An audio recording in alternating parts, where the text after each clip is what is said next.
Et nous sommes en effet ici de retour à Paris-Nord-Villepinte sur le salon Intermat qui se tient jusqu'à samedi et qui a ouvert ses portes hier matin. C'est l'un des plus grands rassemblements de la planète consacré aux matériels et techniques pour les industries de la construction et des matériaux. 200 000 visiteurs attendus de près de 150 pays avec près de 1400 exposants. Et il y a également, car ce salon est ouvert au public aussi, un certain nombre de familles et d'enfants, car c'est vrai que ce monde de géants, les machines, les grues, les nacelles et autres bulldozers et pelleteuses font toujours rêver. Et finalement, les adultes qui travaillent dans ces filières aujourd'hui n'ont ni plus ni moins peut-être que de grands enfants. Nous allons parler architecture, car nous parlons matériaux et machines aussi, et en l'occurrence de béton également, avec un invité de marque qui nous fait le plaisir d'être avec nous, Rudy Ricciotti. Bonjour. Bonjour. Pour celles et ceux qui n'ont pas la chance encore de vous connaître, un petit rappel, vous êtes donc un architecte installé à Bandol, dans le Var, et non pas parisien, comparé à beaucoup d'autres. Lauréat surtout du Grand Prix national de l'architecture, c'était en 2006, l'année de la réalisation en outre du Centre chorégraphique national d'Aix-en-Provence, intitulé Le Pavillon Noir. Vous êtes également médaille d'or de la Fondation de l'Académie d'Architecture en 2013. L'année, cette fois, de la réalisation du très beau stade Jean-Bouin ici à Paris et du Musée des civilisations de l'Europe et de la Méditerranée, le fameux MUCEM, qui est quand même une œuvre, une réelle œuvre là à Marseille quand on l'a sous les yeux et qui connaît évidemment depuis 1 an et demi un immense succès. Et nous pourrions parler encore de beaucoup d'autres créations, dont en 2012 le département des arts de l'islam du musée du Louvre à Paris. C'est conforme à ce que vous êtes aujourd'hui, Rudy Ricciotti. Nous sommes d'accord. Bien sûr, mais venons-en aux faits, alors. Mais il n'y a pas que des trophées, c'est vrai, jusque-là. Vous ouvrez aussi votre métier à l'humour, quelque part, et à votre passion. On parle du béton avec... vous écrivez aussi, vous avez du temps. On ne sait pas où vous le trouvez, parce que vous êtes très actif. Mais avec ce dernier ouvrage, Le béton en garde à vue, qui est un manifeste architectural et théâtral, édité aux éditions Le Mieux, et paru en février dernier. Ça marche bien. Alors, l'histoire, on vous écoute. L'histoire, c'est traité d'humour et tout ça. D'abord, c'est à partir de l'humour et du rire, qui est quand même essentiel pour faire passer des messages, de faire réaliser au lecteur l'importance un peu sacralisée de l'économie de la construction, qui tire quand même l'économie française vers le haut et un maximum d'emplois, et surtout des emplois non délocalisables, il faut aussi le dire. Et également qui porte une somme de métiers complexes, savants et porteurs d'une narration, d'un récit, et j'ai presque envie de dire porteur d'une économie sociale, parce que le monde de la construction, voyez-vous, c'est un monde territorialisé, en France, localisé, mais dans lequel les métiers se renouvellent. Ouais, il n'y a pas très peu de pertes de métiers finalement. Ouais, on va le voir dans un instant. Pardon, il y a une petite urgence de circulation et on va écouter de suite. Un accident sur l'autoroute. Voilà. Priorité à la sécurité, vous êtes sur Autoroute Info. Il s'agit d'un poids lourd qui roule très lentement sur la bande d'arrêt d'urgence avec un départ de feu, de la fumée qui émane de ce véhicule. C'est en Rhône-Alpes sur l'A46, le contournement est-lyonnais. Direction Marseille, après le kilomètre 12 et la sortie de Neuville-sur-Saône. Patrouilleurs et gendarmes se rendent sur place. Alors c'est vrai, Rudy Ricciotti, depuis... Conseiller qui a foutu le feu à un camion, c'est ça? On ne sait pas, vous savez, on va enquêter. Les journalistes d'Autoroute Info sont très affûtés sur ces sujets. Rudy Ricciotti, vous parliez de social et d'importance, évidemment, de tout ce milieu de l'architecture, de la construction. C'est vrai que depuis les pyramides, on est là sur des bras, aujourd'hui sur des machines qui nous environnent, qui ont énormément, justement, fait progresser ces conditions sociales. Mais c'est toujours important pour vous, pour ce métier. C'est avant tout un métier d'homme. Et de bras aussi, et aussi de conception. C'est un métier d'homme, c'est un métier de femme, mais c'est surtout un métier de somme de métiers. Il faut bien imaginer que dans l'action de construire, il y a des centaines de disciplines, visibles et non visibles, au moment où l'on bâtit un édifice. Et moi, je suis émerveillé par ce savoir. Et ce savoir, c'est ce qui me maintient. Vous savez, aujourd'hui, comme architecte à 63 ans, il n'y a plus qu'une chose qui me fascine, c'est de faire en sorte de concevoir des ouvrages dont le coefficient main-d'œuvre est maximum et pas minimum, justement. C'est rare. Oui, c'est rare. Il n'y a plus que ça qui m'intéresse, de sorte à participer à l'éclosion, au renouvellement de cette mémoire du travail. Alors finalement, ces machines autour, là, vous les aimez pas trop? Ah si, tout à fait, je les trouve merveilleuses, mais ces machines, elles aussi, portent un certain nombre d'acteurs du travail. Bien sûr. Il faut de l'ingénierie derrière. Vous savez, on s'aperçoit que plus la complexité s'élève dans l'art de bâtir, plus le volume de modélisation mathématique est complexe, et plus les ouvrages sont savants. Et davantage ils le sont, davantage on a besoin d'experts sur les chantiers. Et quand je dis les experts, je pense aux maçons, je pense aux charpentiers, je pense aux coiffeurs, je pense aux boiseurs, je pense aux ferrailleurs, je pense à tous ces métiers qui sont indispensables et qui sont prenants dans l'idée, dans l'ingénierie globale de l'acte de bâtir. Ça veut dire que vous suscitez un peu chez les jeunes, c'est de venir rejoindre ces métiers qui sont... Bon, il y a les compagnons du Tour de France, bien sûr. Il y a Béton Academy, là, qui lance aussi de grandes formations pour apporter ces jeunes vers ces métiers qui sont fabuleux et qui sont source d'avenir. Mais vous savez, il n'y a pas de chômeurs hein, dans le BTP. On a besoin de toutes les expressions de savoir. Du manœuvre jusqu'à l'ingénieur généraliste, en passant par l'ingénieur spécialisé et les directeurs de travaux. On a besoin. Mais le problème, c'est que c'est un métier... le BTP, c'est un métier où il faut travailler, il faut se lever tôt. Il faut arriver à 7h sur le chantier. Puis on repart à 19h. Donc c'est pas un métier de branleur quand même.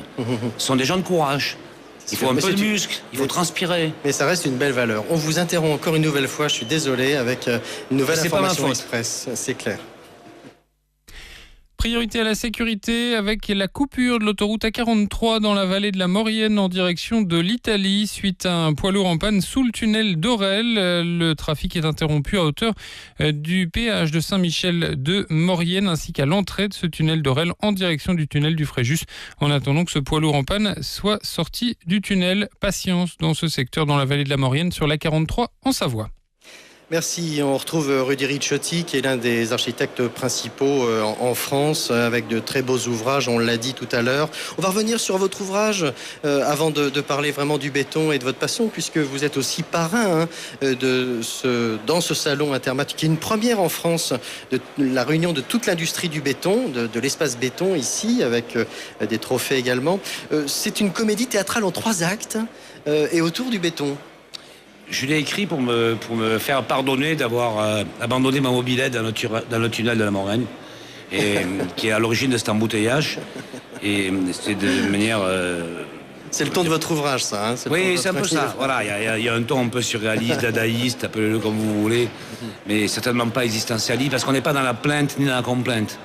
Mais le ton de l'ouvrage démarre avec beaucoup d'ironie, de fatalité, et puis après prend un peu des envolées shakespeariennes, j'aime bien dire, pas sur la qualité, mais sur la méthode, c'est-à-dire des monologues qui ont pour objet de déplacer la question de l'économie de la construction à la question politique, et à la traduire en termes d'objectifs politiques. Juste rappeler que les acteurs de l'économie du bâtiment tirent la France vers le haut et participent, j'allais dire, d'une clé de redistribution des richesses. C'est ça l'économie du bâtiment. Parce que savez-vous qu'une centrale à béton est toujours à 50 km maximum du lieu où on le consomme. Donc vous voyez bien, on est dans une chaîne courte de liaison, on est sur un système concentré. Il n'y a pas d'évaporation. Les entreprises du BTP ne sont pas installées dans les paradis fiscaux.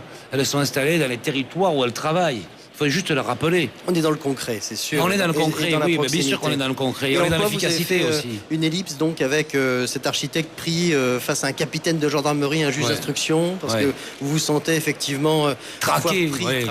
Oui, traqué, parce qu'on est dans l'absurde, c'est du Raymond DeVos. À un moment donné, il y a une situation d'absurdité. Cette situation d'absurdité témoigne de l'incompréhension qu'ont souvent les Français de l'économie de la construction. J'imagine que cette atonie parfois tenue par les politiques, ça vous agace, ça vous chatouille? Non, je pense que les politiques sont parfaitement conscients des enjeux économiques en matière d'emploi, et je crois qu'il faut cesser de tabaser les politiques. Les politiques font ce qu'ils peuvent, ils ne font pas ce qu'ils veulent. Je crois que le sujet n'est pas là. Le sujet est aussi de rendre plus fluide l'acte de bâtir. On est en retard dans la construction en France, hein, plusieurs centaines de milliers de logements. Mais j'allais le dire, attendez, d'abord nous sommes très en avance du point de vue de savoir, parce que les entreprises françaises du BTP sont les meilleures au monde, et les architectes français sont les meilleurs d'Europe. Je ne vais pas plus loin parce qu'après je ne connais pas.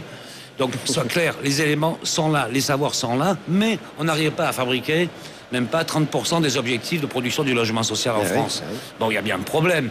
Il y a un problème, mais c'est un problème structurel, c'est un problème administratif, c'est un problème de maîtrise du foncier. Et vous y participez, vous concourez, hein, vous me disiez tout à l'heure, au logement social. Bien sûr.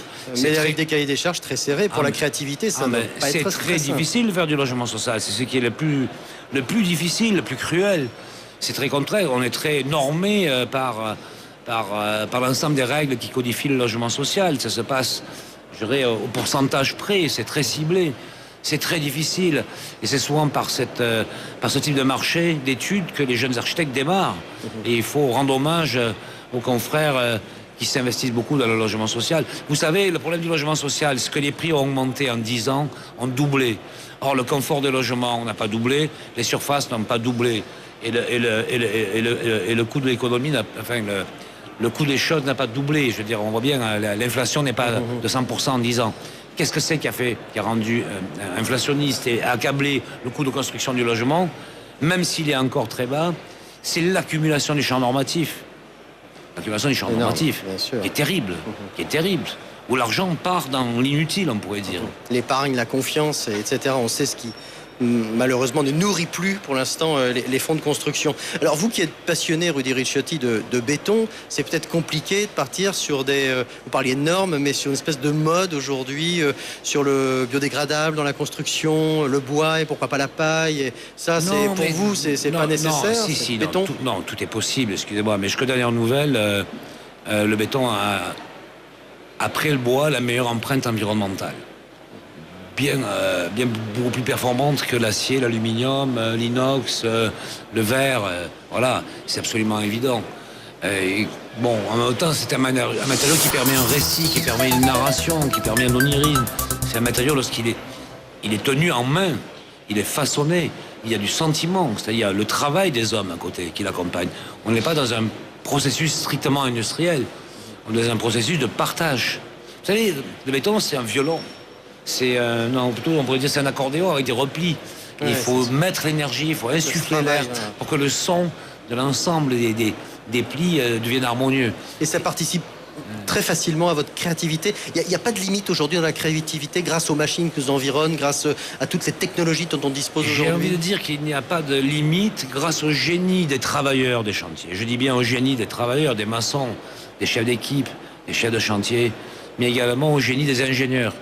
Parce que, savez-vous, aujourd'hui, les logiques d'effort les plus complexes et les plus savantes sont modélisées de manière numérique jusqu'à imaginer que tout cela est mis sous la dictature des mathématiques. Et cette dictature des mathématiques, de l'abstraction, produit des résultats extrêmement savants, extrêmement sensibles, extrêmement sensuels, extrêmement romantiques, j'aime dire même. Merci Rudy Ricciotti pour cet éclairage. Je renvoie donc à votre ouvrage qui ouvre l'architecture et qui porte haut finalement ce beau métier de création. Votre dernier ouvrage, Le béton en garde à vue, est aux éditions Le Mieux, paru en février dernier et qui, vous me disiez, qui se vend très très bien. C'est tant mieux parce que l'architecture le mérite bien et votre œuvre aussi. Merci. Il est 14h, ça va être l'heure de l'information trafic. Avant cela, je vous précise que ce programme est à suivre sur autorouteinfo.fr et qu'à partir de 14h45, ce sera la poursuite évidemment ici de cette journée spéciale consacrée à ce salon Intermat. Et nous nous pencherons cette fois sur l'économie du secteur, bien en souffrance actuellement, en compagnie du président de la FNTP, la Fédération Nationale des Travaux Publics, Bruno Cavagni. À tout à l'heure.